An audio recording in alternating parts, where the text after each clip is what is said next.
I think a materialist approach to things is very, very consistent with my experience in Christian social justice. I feel like the deeper I get into anarchist practice, the deeper my faith is getting at the same time. I would hope that, securing means of life for all would be something all people of faith would say, oh yes, that's at the basis of what we believe. Those who are most marginalized know the most about the true, the good, and the beautiful. To me, it's less that I think building class solidarity is a bad thing, as much as it seems like if you don't attend to things like anti-Black racism, that's always going to get in the way of building class solidarity, actually. And when you go back, you find that a lot of revolutionary grassroots participatory movements, the precursors to what you could call the barrio assemblies and these grassroots neighborhood organizations, a lot of these were sponsored by the church. What does it mean to say that the Christian tradition is internally contradictory and there are antagonisms there and you're always being faithful to some aspects and betraying other aspects? Welcome to the Magnificast, a podcast about Christianity and leftist politics. I'm Matt Bernico, one of the possible nominees for the Magnificast National Convention taking place live tonight in this podcast. Yeah, that's right. I'm Dean Detloff, and I'm your strongest candidate for nomination here at the Magnificast National Convention. And don't you forget it. If you vote for me, you'll all receive a free teen study Bible in the mail. So probably for the past few days, you guys have been watching the DNC. You've been following. Hopefully, you haven't been watching the DNC, but I mean, you've probably heard about it. You maybe have heard about the RNC and all the things happening there. All the good Christians represented there. All the good Christians. You got racist teenager. You got gun mom and dad. All of the bad people are on that one. I mean, here's the thing though about these national conventions. The DNC is just full of boring politicians. How could they possibly even hold a candle to the RNC, which has like the most unhinged people in the world on it? It's like one is going to be infinitely more entertaining and also hateful and awful. But it just seems like if I was in charge of a national convention, well, I mean, I guess I am. I'm in charge of this one. I would have hired a lot better talent. Yeah, and who did you hire, Matt? Well, I'm really pleased to tell everybody that my cat Stella is in the room and she's here. Great. And she's ready to give a big speech. She always gives a good one. Oh, she left the room. That's the kind of presence that we need at this convention. Just a subtle appearance and disappearance. That gives you the kind of vibe. That's right. Okay, well, we are going to bypass all the speakers and we're just going to do a quick vote. Dean, I'm going to vote for you to be the presidential nominee of the Magnificast Party. Yeah, okay. We'll see how this shakes out. I'm pretty nervous. I am going to have to cast my single vote awarded by all my constituency, my delegate vote for you, Matt, for the president of the Magnificast. Shit. We're in a tie. It's a draw. Well, I think the only way to get around this is after the podcast is over, we're going to have to do a Double Dare-esque physical challenge to sort this all out. Yeah, either that or we could simply form the central committee of the Magnificast and have a more distributed democratic centralist leadership model. You've heard it here, folks. The Magnificast Party is doing, for the first time ever, historically important, two-person presidency. Sometimes they do it as a president and vice president, but we're just doing two people as president. Yeah. And I think if you vote for us, what you'll find out is we've got a lot of good ideas, and they could all be yours for the price of your vote. two chair people, two ministers of defense, two ministers of education. That's what you get with this party. What other party is giving you that kind of level of dedicated attention? A lot of value in this party. All right. Well, we're not talking about the RNC or the DNC, but we are talking about something that relates to both of them tangentially, namely the topic of imperialism.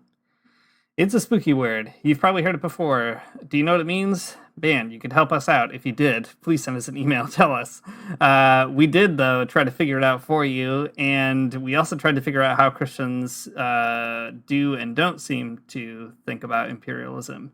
So why don't we set the stage a little bit here, Matt, talking about how Christians think about it. I don't know about you, but in my experience, when certain progressive Christians think about imperialism, it seems like usually they have in mind Roman imperialism. So they think back to the Bible. What was the empire back then?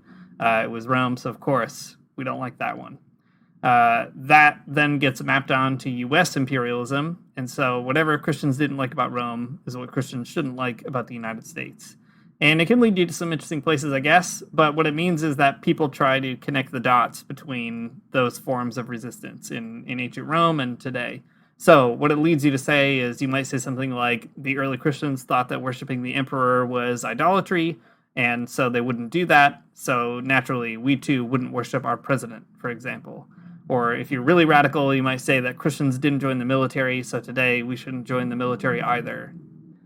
At the end of the day, though, empire really means a kind of counter-religion, or it's like an idolatrous social order that Christians should oppose by living a Christian life. So back in ancient Rome, you had a big empire, and Christians resisted it by doing their own thing, by kind of withdrawing and dropping out of it and sharing all that they had. So there's a kind of simplistic bridge that gets built to our own time, and the idea is the same here, that we should sort of drop out of the political process or engage it with our own kind of Christian specificity, and we should be more concerned about being good, faithful Christians, and that is our confrontation with the U.S. empire. Does that seem right to you, Matt? Yeah, I think so. First of all, I want to say that this type of rhetoric around empire isn't something that's all bad. You know, a lot of progressive-y Christians have used this type of language to, I think, really help Christians think politically. I know this kind of idea was really appealing to me, kind of when I was a Christian anarchist type or whatever. Talking about empire and what it means to oppose it and finding more value in your religious identity than your political identity or something. That was a really important idea for me. So all I'm trying to say is it's not all bad, but also what I'm trying to say is it's not all good, and it's also kind of complicated. So here's an example that maybe we can kind of riff off for a minute. So Shane Claiborne, he's fine. He's a guy, and he's fine. I've read his books. Jesus for President. That's who I'm going to vote for sure. Just kidding. He's pretty well known for talking about empire in this kind of way, along with other folks that are sort of like him. But here's a quick quote from our guy Shane in a Sojourners post, I guess, article that he wrote, kind of renewing the pledge of Jesus for President, which is a book he wrote a few years back. So Shane Claiborne says, in a world where pledging allegiance to Rome meant declaring Caesar is Lord, substituting Jesus for Caesar offered a new political orientation.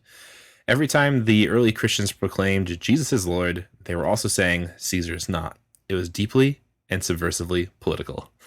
So what you get here in this type of thinking is a rejection of one empire for the taking up of a different type of otherworldly religious political project. And what he's doing here, I think, is kind of interesting, and it gives Christians a way of thinking about resisting the state, but it's also, I don't know, kind of bizarre in that it doesn't have a lot of material demands connected to it. A lot of other things too, but that's at least one way Christians have talked about empire and kind of found their way around it. But I think, as we can all agree, the Roman Empire is different from the modern U.S. empire, if that's the word that we want to keep using. The U.S. political system, political machine. It's different. The Roman Empire is different from that. It's different from capitalism. Capitalism didn't exist in ancient Rome. That's the thing you can think about. So if Christians want to think about how to oppose, empire today, we would have to figure out what empire actually is under capitalism so that we can actually oppose it, because you can't oppose anything unless you know what it is.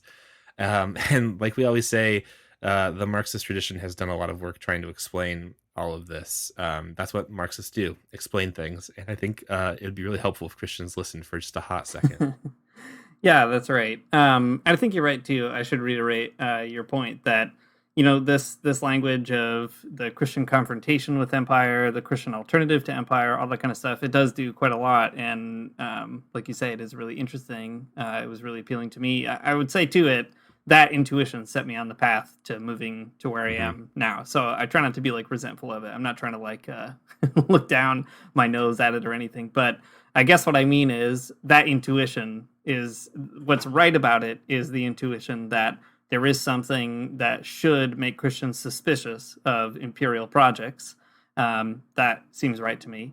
But the continuity with ancient Christianity in that respect would be to say, what would it mean to sort of confront empire or imperialism under capitalism? And that forces us into some other questions. When people think about capitalism and imperialism today, it might be kind of easy to recognize certain features. Like you might think, okay, the United States is like a bully on the world stage, and that's imperialist.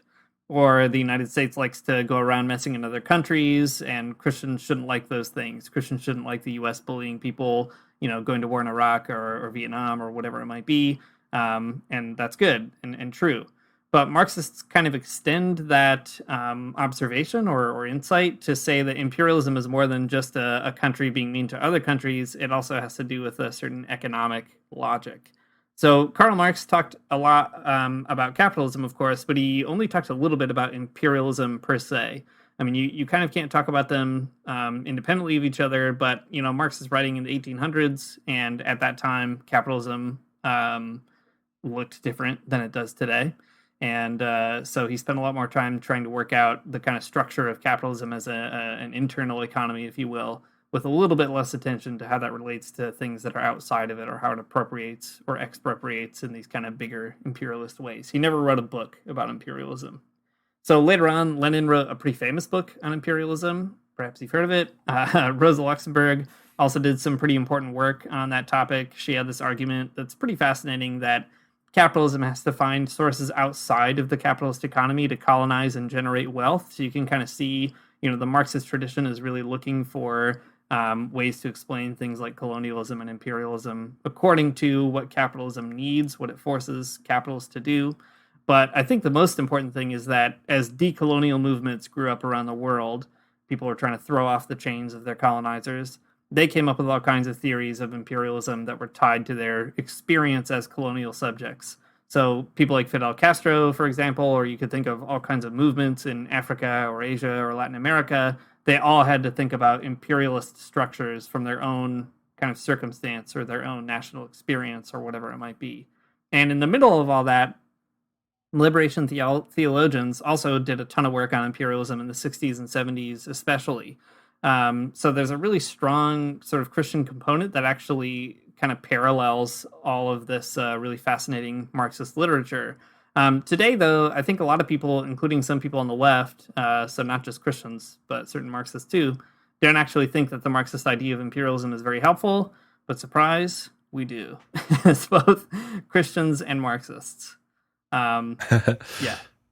Well, in this episode, we're gonna talk about those ideas that we find so helpful. In this episode, we're gonna try to bridge that gap between the ways that progressive Christians think about empire and the way they don't think about imperialism, and the way that Marxists think about imperialism. And maybe we can kind of we're gonna do that good Marxist Christian dialogue. Maybe Christians have a really strong tradition of being anti-imperialists, and that might be striking to you if you don't know about this history. But we'll talk about a little bit of that and like what that means. A lot of it's been long forgotten. So we think that it'd be a good idea to, rethink a lot of that and get some of it back. Yeah, that's right. So before we get to the Christian stuff, we'll certainly end on that note. We should work through some of the Marxist stuff so that we can get our heads around what imperialism is under capital. Maybe just to start out, we could note that there's not really like a unified theory of Marxist imperialism, but there are some basic points. There's lots of definitions of imperialism, but we could maybe summarize it by just saying that imperialism, to sort of start out, is the invasive activity of capital. It's when a nation or a group of people intervene in foreign affairs in the interest of generating domestic profit. So when people are anti-imperialists, when they show up at rallies for Palestine or Venezuela or Cuba or wherever, they're protesting the intervention of powerful countries like the United States or Canada that try to hijack local political processes, that try to dispossess certain populations in the interest of capital. So if we look at imperialism through the lens of political economy, we could say that it's extractivist. It tries to suck up the value that's created in certain countries without paying for it or without having any kind of mutual exchange or anything like that. It's a matter of trying to get it all as much as you can without giving anything back. But as you can imagine, just going to another country and sucking up that value is met with resistance. So imperialism goes hand in hand with colonization, and that the occupying force becomes sort of naturalized and hegemonic to prime the pump of extraction. And that happens differently around the world, right? Like the imperialist project in India, which is a complex sort of situation of the British occupying parts of India, but not the entire country, certainly not replacing the population of India. That's very different from the settler colonialist project in a place like the United States and Canada, where the whole point is to replace the indigenous population and make that land profitable for the sake of colonial powers. So imperialism can show up in different sorts of ways, but that bottom line motivation is to try to extract as much profit out of a particular area as you possibly can, using whatever means you have available to you. Yeah, that's good. So we can kind of talk through some of those ideas, and then we'll get to the good Christian stuff in a hot minute. So first, let's talk about extractivism and like maybe how some of that works. I don't know why, but like I guess one of the most interesting questions to me that Marxism tries to answer is about primitive accumulation. So in the Marxist vocabulary, primitive accumulation is like well, basically like how did the capitalists get all this stuff in the first place, right? Like how do they get all the money and capital and land and whatever to be capitalists? And there are some really interesting ways of answering that question. But I think the most helpful way for me, for my understanding at least, is through extractivism, both, I mean, like locally, I guess in one's own country, but also internationally through imperialist projects of taking capital and the means of production in all of its various forms for oneself and kind of tricking other people into doing it for you. So there's a lot of different ways to talk about that extractivism. Like, Lenin does talk about it, and like a lot of other Marxists since. But the person who always strikes me, or who I think is a particularly skillful person when it comes to extractivism and primitive accumulation, is Silvia Federici. She is a really famous Marxist Italian feminist philosopher kind of person. She's great in all kinds of ways. I like Silvia Federici so much. Brett O'Shea on Revolutionary Left Radio had the opportunity to do an interview with her, which I still think is amazing. It was a few years ago, but boy, you should go listen to it. Or just go buy Wages for Housework or Revolution at Point Zero or Caliban and the Witch and read about like medieval Europe and stuff. I don't know, man. She's great. That's all I'm trying to say. Anyways, something that she writes a lot about in a few different places is Africa and this particular mechanism of extractive imperialism called structural adjustment programs. A structural adjustment program sounds like the most boring class session on your syllabus of a business school department program class, whatever. And it is, but it's also like basically how capitalism keeps capitalisming. So, okay, this is a quote from Silvia Federici's essay called "The Debt Crisis, Africa, and the New Enclosure." I'll read it and then I'll talk through it or something and kind of see what it means here. So, structural adjustment programs is the Reaganite laissez-faireism applied to the third world, modeled on Milton Friedman's formula for post-Allende Chile. It's a really interesting connection I don't think I made before this, but cool. Its stated objective is to create an environment more congenial to business investment and to make African labor competitive on the international market. Thus, it calls for the removal of all measures protecting the standard of living of the working class and practically wipes out the gains that the African people have made through the colonial struggles.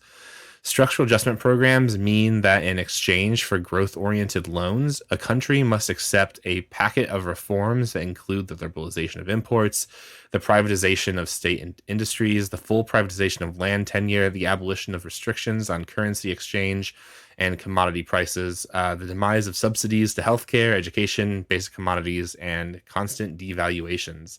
So, okay, structural adjustment programs are this very tricky way, big time capitalist dirtbags transform countries to make them more friendly to businesses, basically to big business. So like what this means in practice is that like it's a way to transform a country that is currently working off like a subsistence mode of production, and transition it towards surplus production, towards capitalism, right? So this is like a big political economy kind of way of thinking.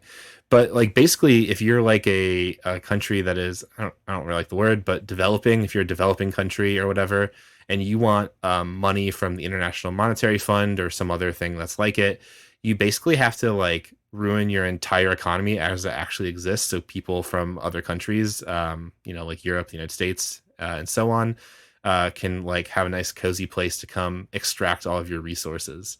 But that's the extractivism of imperialism, right? It's capitalism is a big hungry monster, and it needs to find ways to make other countries more hospitable to its extraction and accumulation of capital. Yeah, I mean, it's important to sort of dwell on that as a big feature. It sounds maybe kind of jargony, but it's important to figure out because if you think about imperialism prior to the period that we sometimes talk about as neoliberalism, or to use maybe a more familiar term, like that Reaganite laissez-faire kind of capitalist economics that you were just saying, Matt.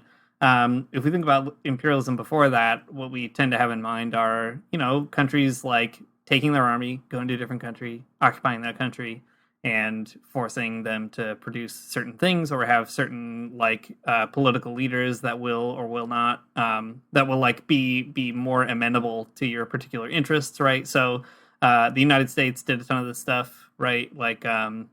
My favorite example, and there's tons of examples, but my favorite one is in Nicaragua. If you've listened to this podcast for a long time, you know that we're big fans of the Sandinista revolution in Nicaragua in the 70s and going forward. They're named after a guy named Augusto Sandino, who was a Nicaraguan peasant who opposed the United States military and the U.S. and in Nicaragua at the time in the early 1900s. They installed a what would become a dynastic dictatorship, and they did that because they wanted to have a business partner in Latin America that would do whatever they want. Later on, after a long time, people sort of decided in the United States and elsewhere that that's not how they wanted to do imperialism for a number of reasons.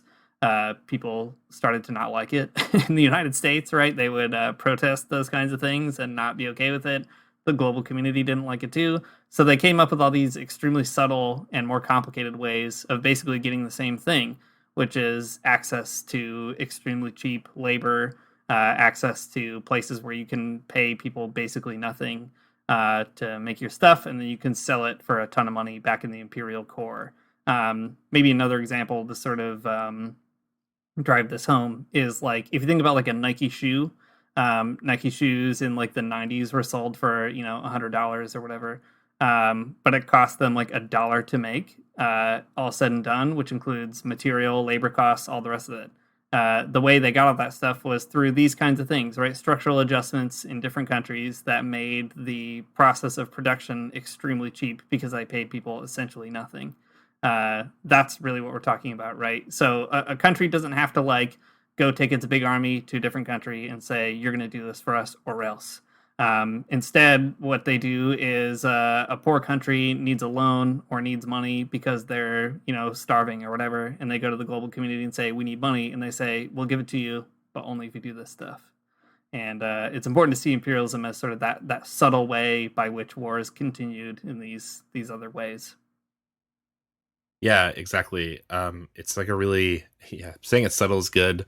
It's just it goes on under our noses constantly, right? It's like it's a part of the big supply chain of capital. Yeah. I should clarify, it's subtle for us, but it is not subtle for Sure. the people who are, being affected by it directly.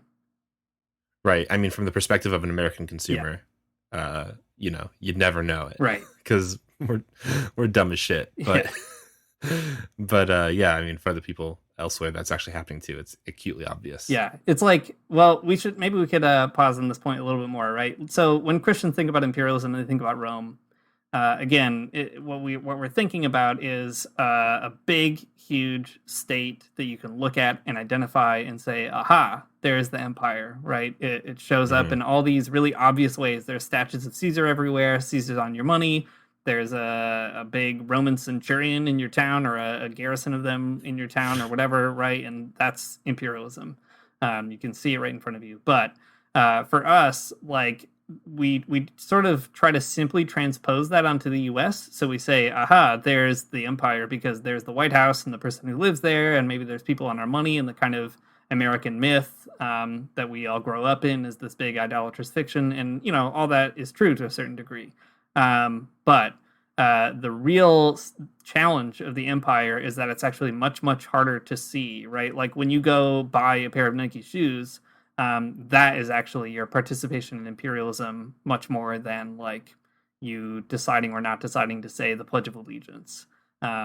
And there's this kind of weird way in which the obvious or explicit form of American imperialism actually serves to distract us, I think, from the implicit or not so obvious forms of imperialism that we all rely on to buy a pair of shoes or whatever. Yeah, that's true. I mean, also not discounting the fact that there are like a gazillion military bases, of course, yeah, around the world too. The United States has put there, but like, still, I mean, the point stands, right? That the Christian formulation of empire focuses a lot on the performative. Like make sure you don't have an American flag in your sanctuary, which like you probably shouldn't. Definitely don't. Definitely don't. But there's a lot more, I think, going on with the rejection of empire than Christians realize, because it's I don't know. It's just not so obvious unless you have a robust critique of capitalism. That's right. Robust critiques. That's what we're about around here. Oof. So robust. You sniff it. It's like a wine. You swirl it around, and boy, that's a robust critique. That's right. Okay. Well, so the extractivist thing is pretty big. It's a huge part of this whole situation. But there's a lot of other things going on too, right? It's not just extractivists. There's a lot of other things happening. So I have kind of a lengthy quote here that maybe we can talk through a little bit, Dean. That's pretty interesting and adds some really adds some robust complexity to this whole discussion.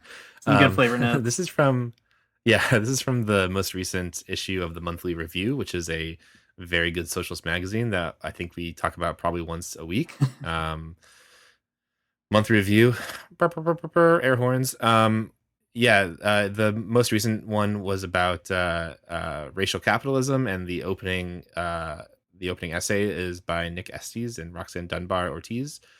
Nick Estes, by the way, has a great podcast called Red Nation. Mm-hmm. You should listen to that one. We'll load it up right after this and get in on it.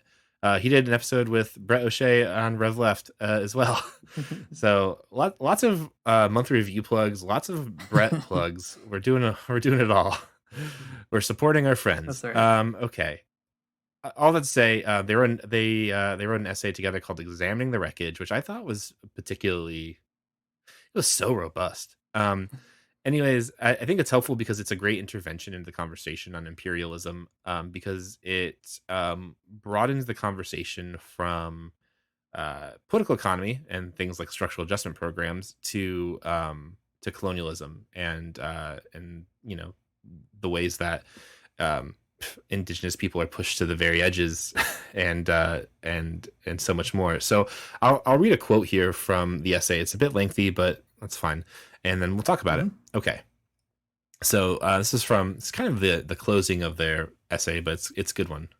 Many white-dominated leftist organizations, unions, political clubs, and intellectual circles have historically not taken seriously indigenous knowledge, movements, and politics.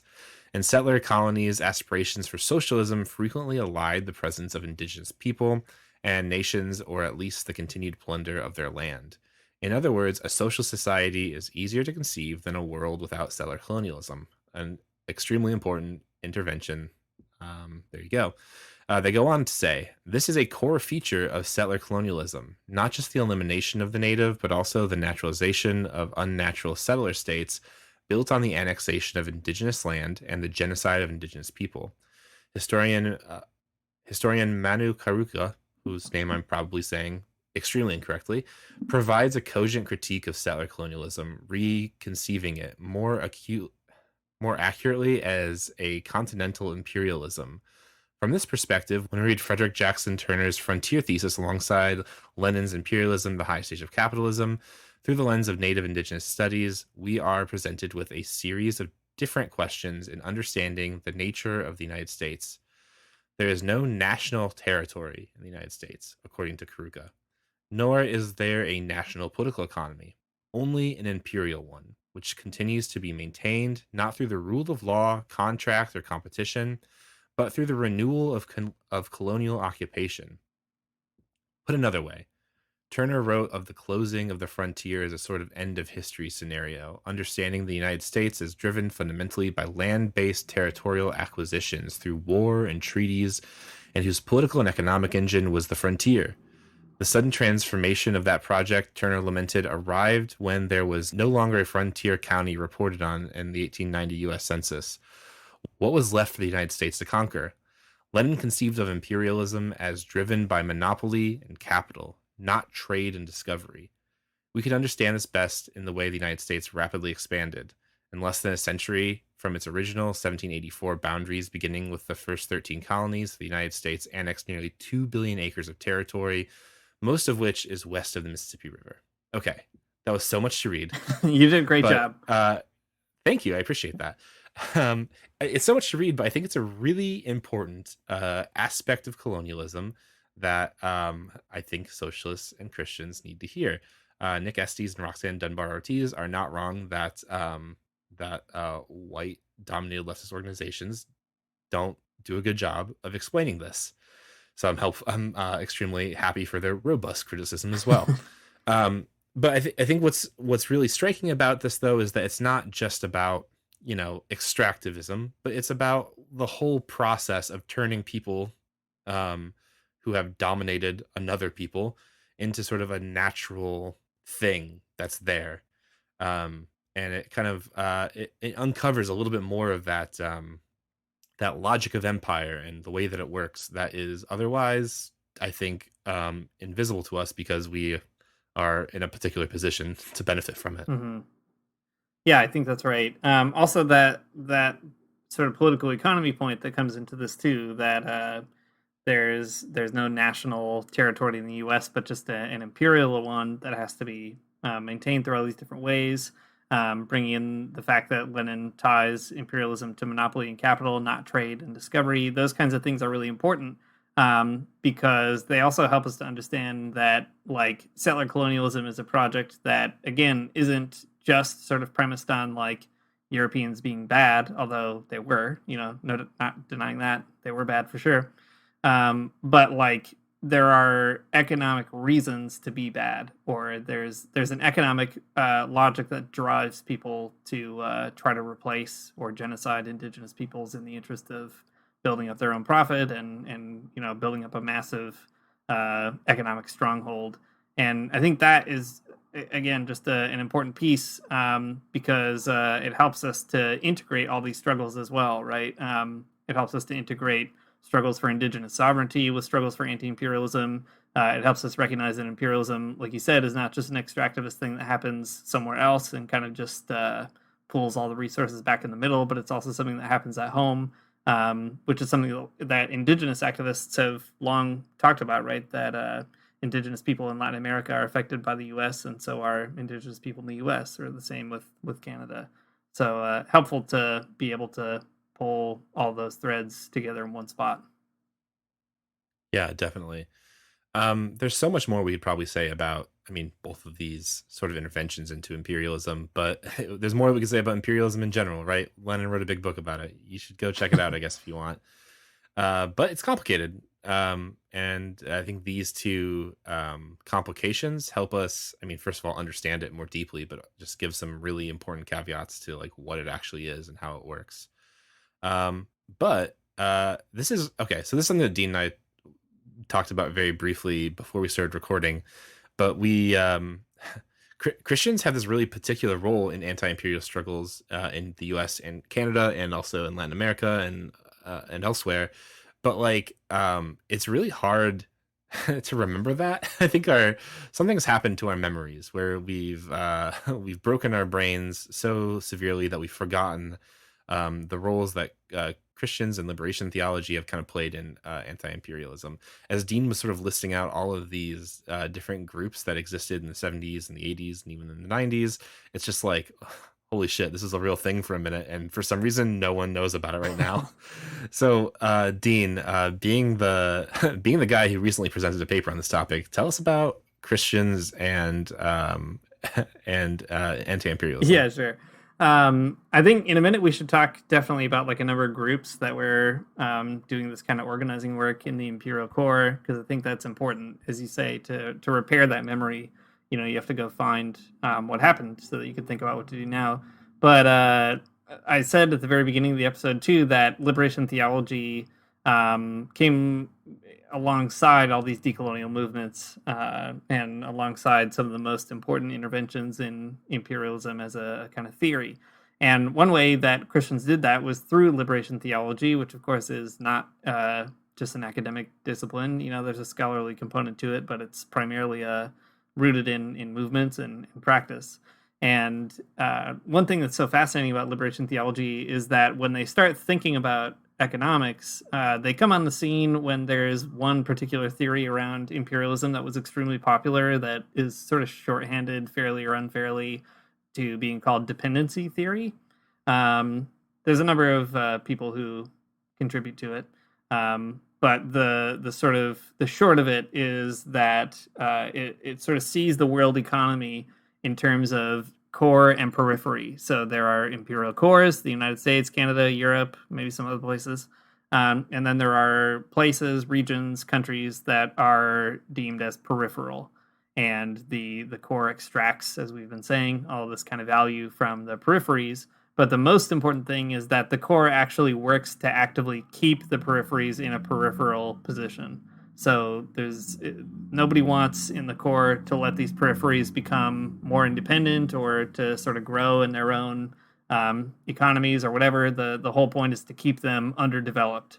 And that theory was extremely popular among liberation theologians. So if you pick up like a book by a Latin American liberation theologian and written in like the early 70s, probably at some point you're going to hear a lot about dependency theory.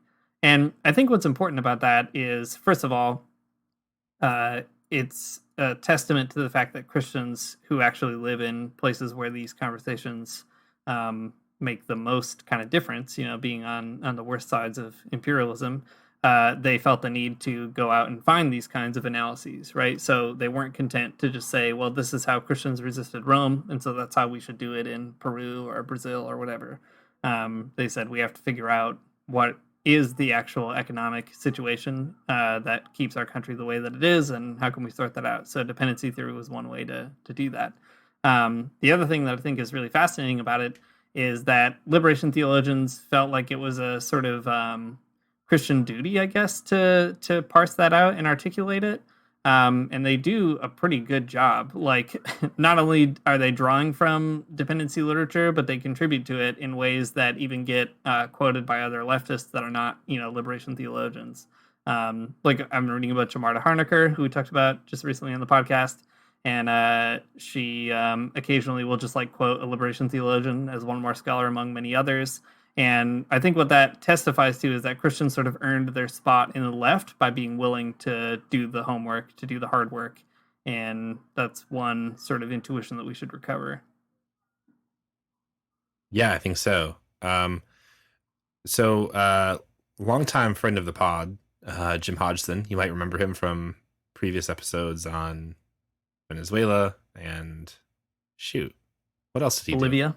He's been on Bolivia, that's right. He's been on the podcast more than once. Jim's a good guy. He's very smart and knows a lot about Christian anti-imperialism and has been, actively involved in movements of Christian anti-imperialism. In one conversation we had with him, he kind of directed us towards some interesting resources from the United Church of Christ. United Church of Canada. Sorry. From the United Church of Canada, which is the church he works for. But basically what he gave us was this kind of like this report, a recent report from the United Church of Canada about anti-imperialism in the world and Christianity. Though they use the language of empire more than anti-imperialism. But anyways, what Jim gave us was really helpful because it's kind of like a very contemporary articulation of what it looks like when Christians are good at understanding imperialism. Does that sound right, Dean? Yeah, I think so. Okay, cool.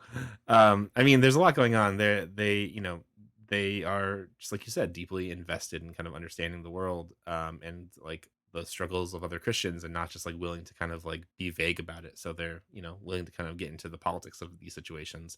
So here's a quote from the United Church of Canada. That is just like a really quick explanation of what empire could mean for Christian solidarity and Christian anti-imperialism. They say this: while empire in Jesus' time consisted of distinct forms of oppression, including military occupation, violence, unjust taxation, and slavery, in 2006, that's when this report is from, so, dated, but it still works, we have to look deeper and wider to put a recognizable face on empire. Some, especially after September 11th and the United States government's declaration of the war on terror, point to the U.S. as the most powerful economic and military power in the world, as the principal power of modern-day imperialism. The U.S. doctrine of preventative war, aggressive unilateralism, violations of international law, and maintenance of hundreds of military bases around the world have prompted comparisons to Imperial Rome. But while the U.S. may have much to answer for, and indeed millions of Americans are holding their government accountable. Okay, I wish that was still true. Empire has more than one location. As stated to seek justice and resist evil, contemporary empire is not dominated by any single state, but by a network of powerful economic interests held together by the ideology of neoliberalism. Furthermore, it is a system in which most of us play some role, wittingly or unwittingly. So this is, I think, a really helpful bridge from the two things that we talked about, right? On the one hand, you have the Shane Claiborne-y kind of reliance on the language of empire and like nationalism as idol, and then the other hand, you have this like all of the economic analysis of Marxism, and what the United Church of Canada did in this statement, even though it's from 2006, is kind of bring these two together in a really helpful way, right? It kind of gives a real look at what Christians have to gain in understanding imperialism as a thing in the world. And I think it's a good bridge. I'm crossing that bridge right now. Yeah, I mean, I have to say it's a wonderful passage. It's a really heartwarming thing to hear, because it is actually very good, and it's like the fact that it's from an institutional church, I think, is quite remarkable, right? Absolutely. Like, this is the kind of thing that maybe you'd hear a couple of people, like a couple of weird Christians, say at a conference or something, but maybe not the kind of thing you'd expect a whole denomination to say. And people should know, too, the United Church of Canada is the biggest Protestant denomination in the country. So it's not like this is just a fringe kind of Protestant group or whatever. The United Church has its own problems, but to their credit, I think if anything has survived in terms of an anti-imperialist Christianity in Canada in a meaningful way, it has been, that tradition has been like stewarded by the United Church. Again, not always perhaps in the best possible way, but better than anybody else, I think. And what's fascinating to me, at least, is the United Church has obviously retained some memory of liberation theology. It's not like liberation theology is gone or went away, right? It's still practiced in all kinds of places around the world, but it has very clearly, I think, ebbed quite a lot in the U.S. and Canada in particular. It's like often, not always, but often reduced to like a syllabus topic at a seminary. It's not really like a social movement these days. And the United Church, at least, deserves a lot of respect for like having learned those lessons as an institution, it seems to me anyway. And definitely, I mean, they hired somebody like Jim, so they know, they have good political intuitions, at least on that score. So that's pretty impressive. I think the biggest thing that sticks out to me, at least from this, is not just building that bridge, but the sophistication of it, right? Like recognizing that empire is based in capitalism, but what that means is empire doesn't have just a single state that's sort of calling all the shots, but it's actually a network of really powerful economic interests.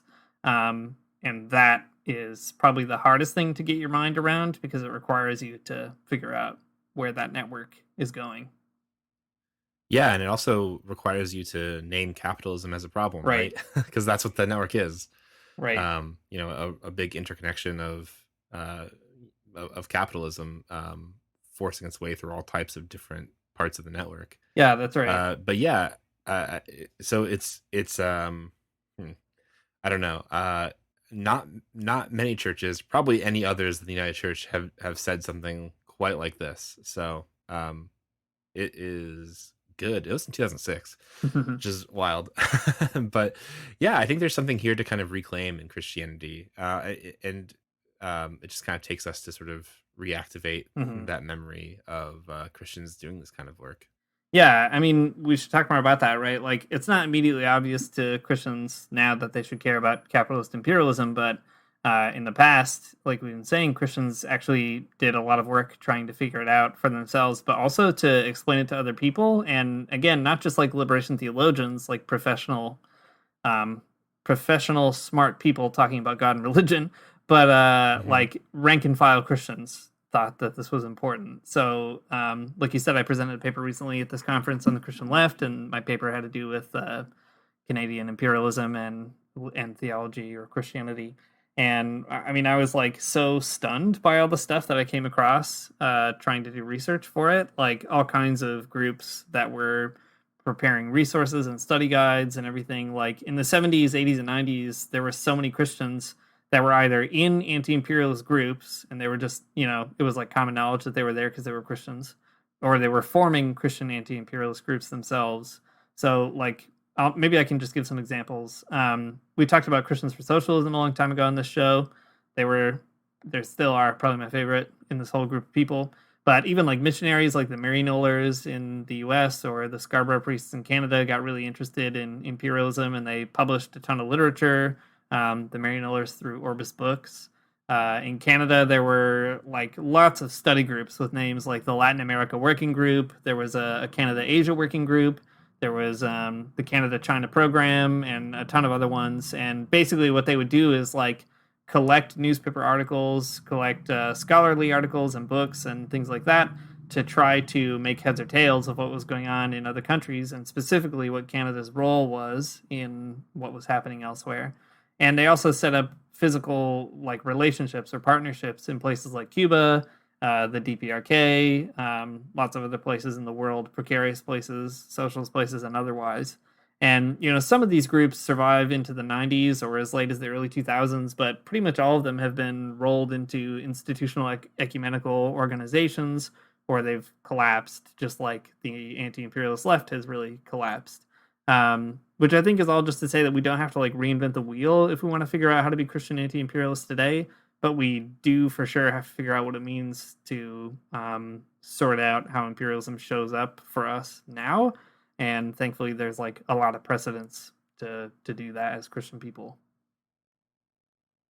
Yeah, absolutely. I mean, it's just like, it seems like such an obvious thing to care about, but like, do you as a Christian person want to be unwittingly playing a role in the oppression of other people? I don't. If not, maybe you should care about this. Yeah, that's right. It seems like an easy sell, but it's a hard thing to understand. It does take work and study and a lot, but it is an investment worth our time, I think. And man, it would be so cool to see more of these types of groups kind of pop up again. We need that so badly. Yeah, I mean, it's probably also worth saying too that like, once you understand imperialism and then you commit yourself, even more importantly, to anti-imperialism, it forces you into a lot of weird situations, right? It makes you kind of unpopular in certain cases, and it also makes you have to really sift through some really complicated conversations. So, for example, like, before I cared about anti-imperialism, I didn't have any idea what was going on in Venezuela, and I just like assumed whatever the news said about it was probably right.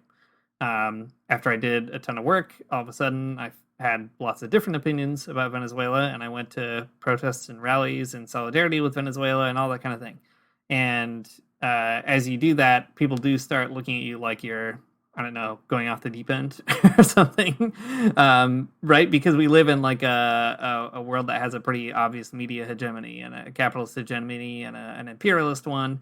It's the same kind of thing that happens when you start asking hard questions about Cuba or, I don't know, a number of complicated places around the world that aren't popular in the US or Canada.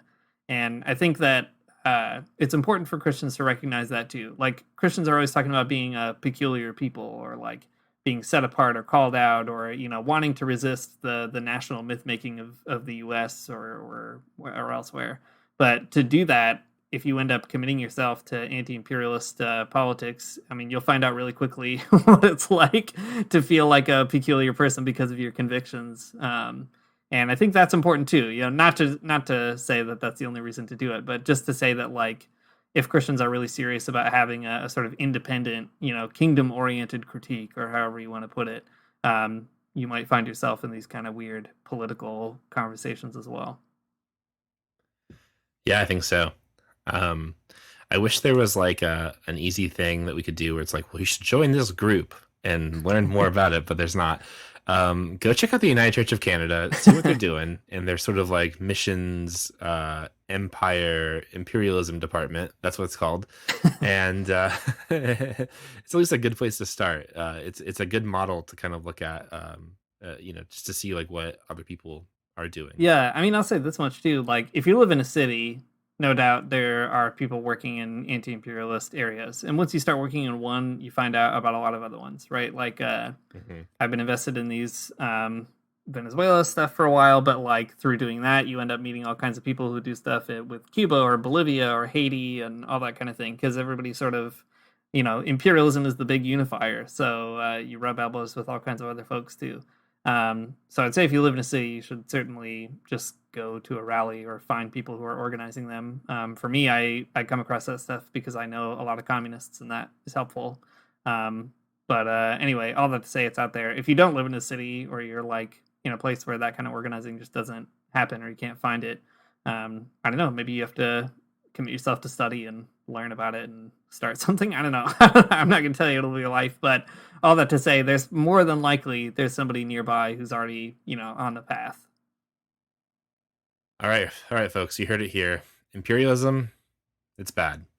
And that draws to a close the Magnificast National Convention.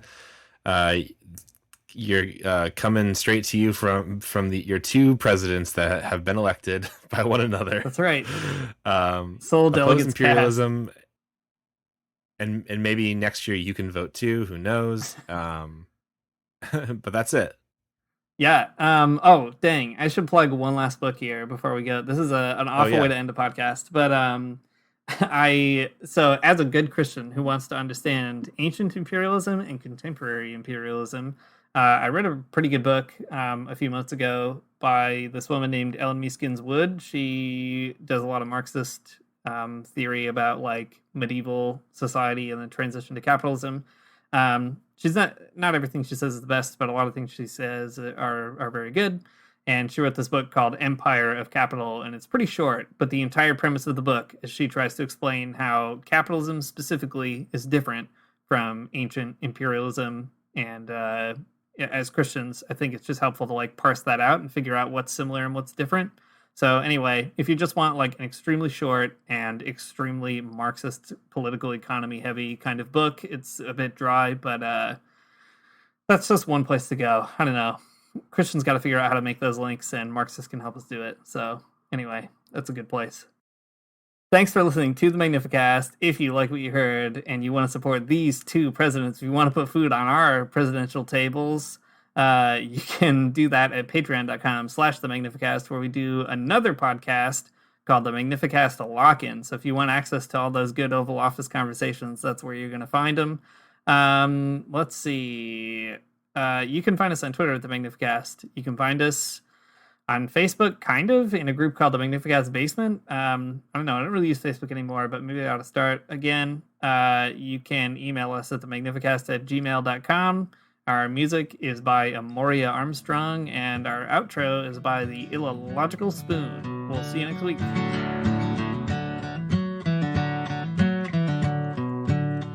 I don't wanna get up for church in the morning, souls alive.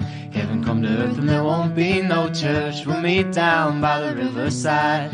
There we'll swim with all creation. Never get tired, never bored. Don't worry, someday there'll be no dam between us and our Lord.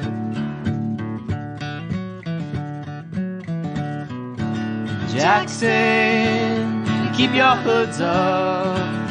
Keep your hoods up and you stay up late.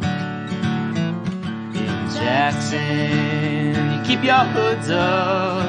Well, you keep your hoods up and you stay up late. Oh, don't mind a cold night, but we might mind if you leave too soon. So come on now, it's still early. Beside